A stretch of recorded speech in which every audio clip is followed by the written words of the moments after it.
آپ فرماتے نے کہ میں حج کرنے واسطے گیا اور ایک بزرگ نے ویکھیا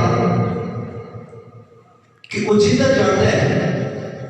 سفیان ثوری فرماتے ہیں کہ میں ایک نوجوان ویکھیا کہ وہ جدھر جاتا ہے درود شریف پڑھتا ہے.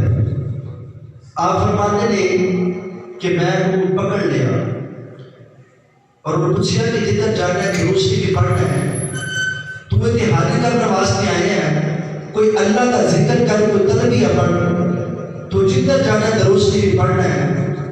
کہنے لگا بابا جی اگر میں تمہیں بات سنائی نا تسی ہر وقت درود شریف پڑھیا کرو گے. سبحان اللہ. تسی ہر وقت درود شریف ہی پڑھیا کرو گے. آپ فرماتے ہیں میری بات سنا.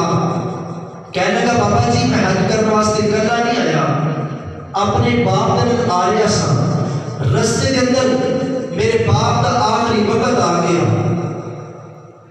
اور میں اپنے باپ کے قریب ہے کہ میرے باپ کے چہرے کا رنگ تبدیل ہو گیا, سیاہ ہو گیا.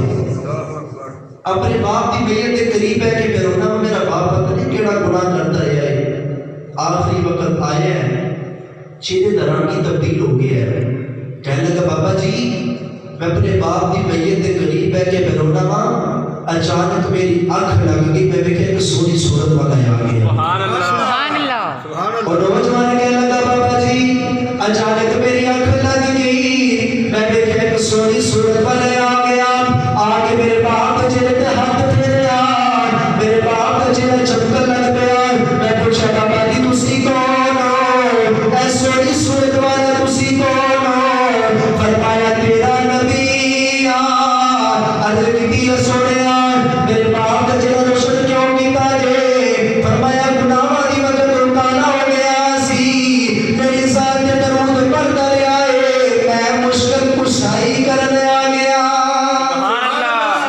سبحان اللہ. جڑا حضور دی ذات تے درود پڑھدا ہے نبی آخری ویلے آ جاندا ہے. بے شک.